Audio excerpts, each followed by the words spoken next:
porque fíjese que por cuestiones que hemos vivido y que hemos pasado, he estado meditando últimamente mucho acerca de la vida de el apóstol Pablo y al mismo tiempo de una canción, de un cántico espiritual que yo lamento mucho no poderle cantar porque no pude prepararme, no me dio tiempo, pero se lo prometo para el próximo devocional. Pero le voy a hablar de algo que tiene una significación muy especial en la vida de todos, de usted y de mí, de todos nosotros como cristianos.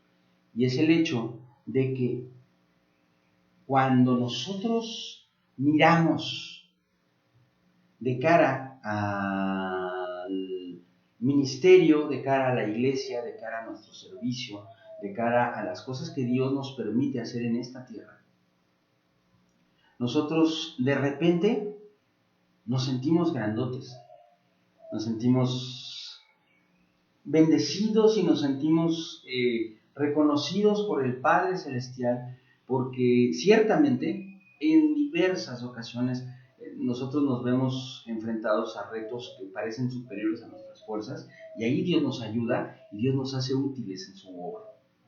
Y eso es algo hermoso, y es algo que sucede y que va a seguir sucediendo, que nos conviene, escuche lo que le voy a decir, nos conviene buscar todos los días el ser útiles para la obra de Dios. Nos conviene buscar todos los días en qué podemos nosotros servir al Señor, porque la palabra de Dios nos enseña que nosotros como siervos somos semejantes a aquellos siervos que hicieron la voluntad de su Señor y que al final de su jornada tuvieron que llegar y decirle a su Señor: Señor, soy un siervo inútil, ya no sirvo para nada porque lo que tenía que hacer ya lo hice. O sea, venimos a ser como una servilleta sucia, ya se usó, pues ya es basura. La única manera de que no seamos eso es que nos hagamos útiles a la obra de Dios. Y esto, amados, no es algo que haga Dios en contra de nuestra voluntad. O sea, Dios no te va a agarrar y te va a utilizar en su obra como si fueras un títere sin voluntad. Tú tienes que levantar la mano y decir: heme aquí, envíame a mí. Envíame a mí a predicar a las naciones, pero también a veces es envíame a mí a lavar los baños.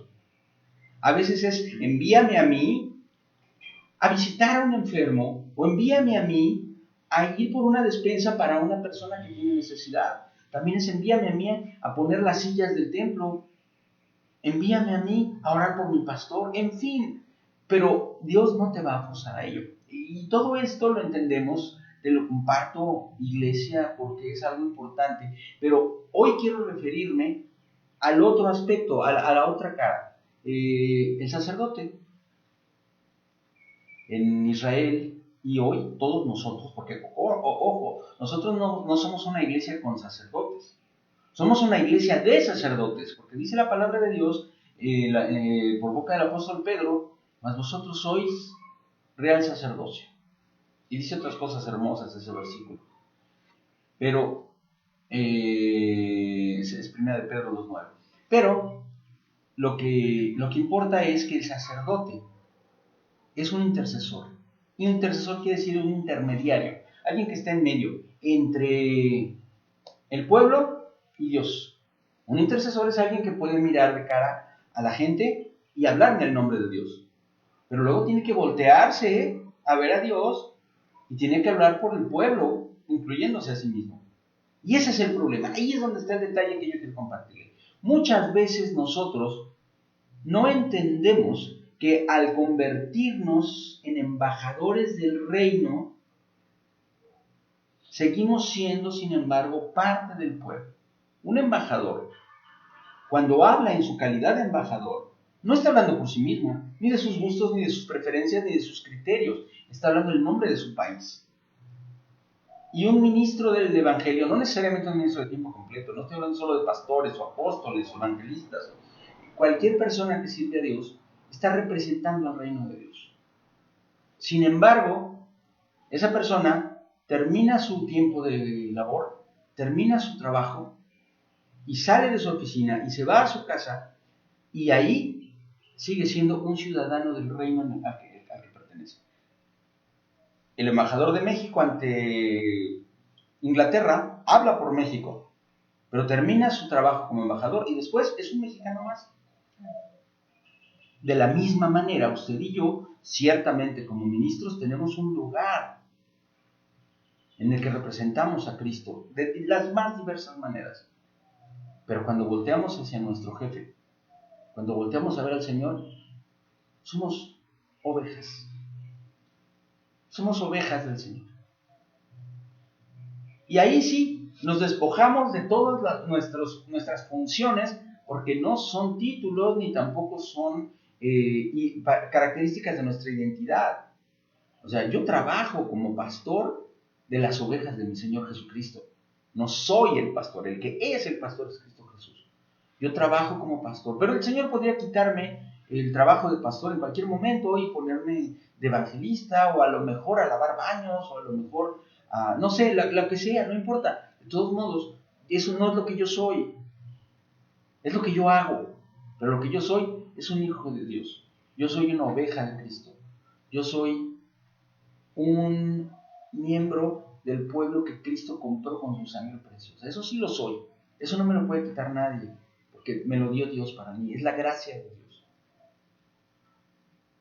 Y eso, amados, es algo que no debemos buscar todos los días, porque eso no debería ser diferente día tras día. Nuestra función, nuestro ministerio, nuestro trabajo para Dios, sí es algo que día a día tiene que ser renovado, porque la unción, que es lo que nos capacita para hacer la obra de Dios, es fresca cada día. La unción se renueva cada día, y cada día Dios te da la unción para que ese día sirvas con poder sobrenatural del Espíritu Santo, haciendo la obra de Dios. Pero la gracia, el regalo de Dios, lo que Dios te dio a ti como regalo, es algo permanente, eterno e inquebrantable. El sello del Espíritu Santo, la sangre de Cristo derramada y la adopción por la cual eres hijo del Padre Celestial son cosas que no tienen que renovarse. No hay que firmar un acuerdo de pertenencia a la familia de Dios todos los días. Eso es una vez y para siempre, para toda la eternidad. Y eso, amados, es lo que nosotros tenemos que atesorar y que tenemos que alimentar y que tenemos que vivir todos los días nuestra intimidad con el Señor. Llegar con Cristo y decirle: Señor, tú eres mi pastor y yo soy tu oveja. Aunque seas el apóstol de las naciones. Señor, tú eres mi papá y yo soy tu hijo. Tú eres mi salvador y yo te debo la vida. Y eso es algo que tenemos que tener presente todo el tiempo. Todo el tiempo. No permitas que tu posición, no permitas que tus funciones se apoderen de tu identidad, porque tu identidad es lo que Dios ha hecho de ti, por ti y en ti, y eso es que tú eres, por encima de cualquier otra cosa, un príncipe del reino, una princesa del reino. Eres un hijo, eres una hija de Dios. No permitas que nadie te arrebate tu identidad, ni tampoco sientas que tu identidad está en juego, porque a lo mejor la función que estás cumpliendo no la hiciste correctamente, o a lo mejor te la cambiaron, a lo mejor Dios a través de sus ministros te cambió la jugada, por decirlo de algún modo, y ahora ya estás haciendo otra cosa, o dejaste de hacer lo que tenías que hacer. A lo mejor antes eras el gran o la gran ministro de alabanza, ¿verdad? Y ahora ya no. ¿Y qué? De todos modos eres una princesa, un príncipe. Eso no te lo quita nadie, porque eres hijo del rey, eres hija del rey. Medita en ello, atesóralo en tu corazón y no permitas que nadie te robe la bendición.